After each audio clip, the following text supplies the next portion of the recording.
Good evening. Thank you very much for having me. I'm so excited to be part of Litcrawl this year. As Scott was saying, I am the son of undocumented workers, immigrants. When I was a child, it was the 1950s, we were victims of Operation Wetback, the notorious Operation Wetback. We were constantly hiding from the Mena. The kids were the alarm bells playing in the alley. We would race down the alley whenever we saw that little green pickup coming down the road. Mena, Mena! The whole neighborhood, it was like blowing out a candle, man.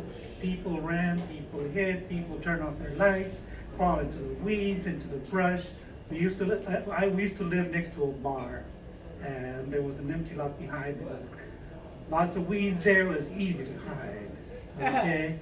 And growing up there, I learned all the words. As a 5-year-old kid, I learned all the words, all the heartbreak drunken songs, there are for Mexicanos. 5-year-old kid running around singing Volver, Volver, Volver. So, the story I'm about to read is dated, of course, it's the 1950s, but in some ways it's very, very relevant to what's going on today. Because people who have no documents live in the dark. They live in the shadows. They do not have access to the most basic services that we all take for granted. The story that I'm going to read is based on something that actually happened when I was a child. And I've turned it into more of a story through a little embellishment. It's called The Spirit. We lived in a string of lean-tos behind an old service station next to Emilio's bar. All the families living here were like chickens, going to bed at sunset, not because nature dictated our clocks, but because any light in a one-room home alerted the Mena that mojados would cross the Rio Grande in the dead of night were living here. A 4-year-old at the time, I was sleeping on the floor in the soft red blanket that was my bed, when late one night, my grandmother flicked on the bare light bulb dangling from the ceiling. She stumbled in with our neighbor, Victoria, leaning against her shoulder. Victoria's eyes were slits, her face ashen. My grandmother, who was a curandera, slid Victoria onto her bed and quickly ushered me out the door. Vámonos, fuera! What's going on, Willis? I whimpered. Shh! She shushed me firmly, her finger on her lips. I had already weathered my share of immigration raids, so when my grandmother demanded silence, I was a mouse playing dead. But my body shuddered when I heard dreadful groaning coming from our shelter. Victoria was in agony. Was she dying? The full moon that loomed over the large mesquite tree across the alley was a gray skull baring its ugly teeth at me. I could not bear to look at it. So I sat on the cracked sidewalk, chin on my knees, staring at the alley, trying to ignore the wailing. It seemed like hours before my grandmother stepped out, carrying a bucket filled with foul-smelling water. Then she splashed onto the alley. The water stained the gravel in eerie gray in the moonlight. I grabbed her skirt and pleaded, "Can I go in now, Willis, please, please?" "Cállate, niño," she muttered, shoved me aside and rushed back in. Now I was terrified. My Willis loved me. She had never treated me like this. Victoria began screaming, "No! No!" Then I heard sobbing. I rushed to the door, hoping I could sneak a peek. The adults inside started arguing. Then the light seeping through the cracks of the wooden door went out. The rusty doorknob squeaked as it turned, and Victoria's husband stepped out carrying a dark bundle, followed by my father and my grandmother. My mother called me back in and put me to sleep. The hard wooden floor was humid, giving off a dull, musty odor. Later that night, I woke up screaming when I saw a translucent blue figure floating through our shack. My grandmother ran to my side and picked me up into her arms. She brewed herbal tea for me to fend off bad dreams, cuddled me on her lap, and rocked me to sleep.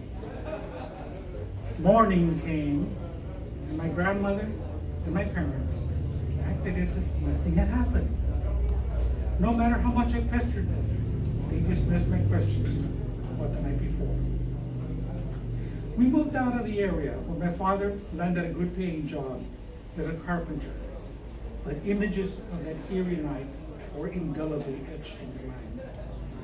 My grandmother always assured me that my childhood imagination had conjured up this dark tale. It was not until she suffered a stroke that placed her at heaven's door that she decided to rid herself of her earthly burdens.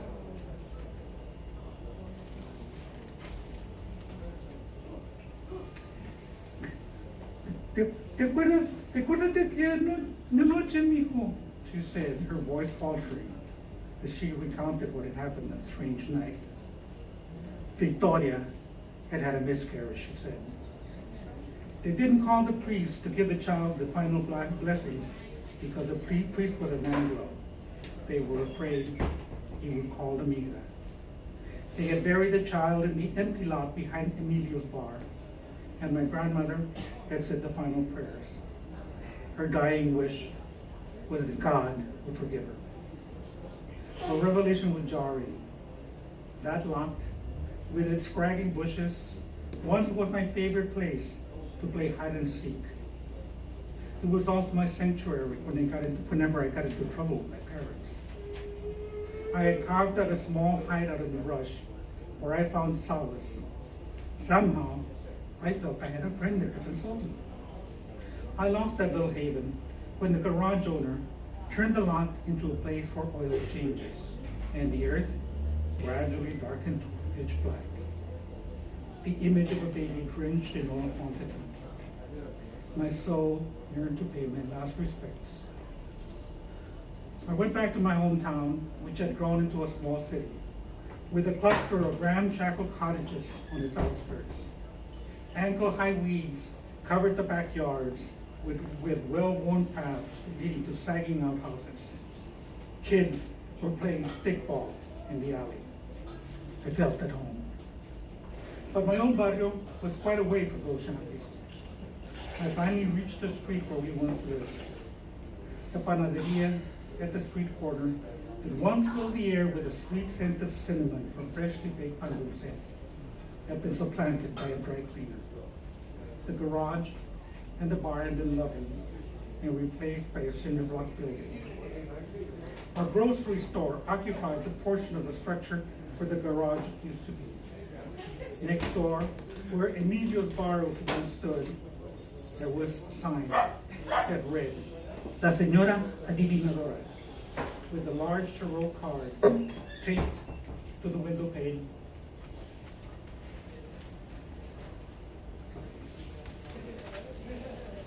With a large tarot card taped to the window pane that showed Persephone, a high priestess, sitting on her throne between the darkness and the light in front of the tree of life.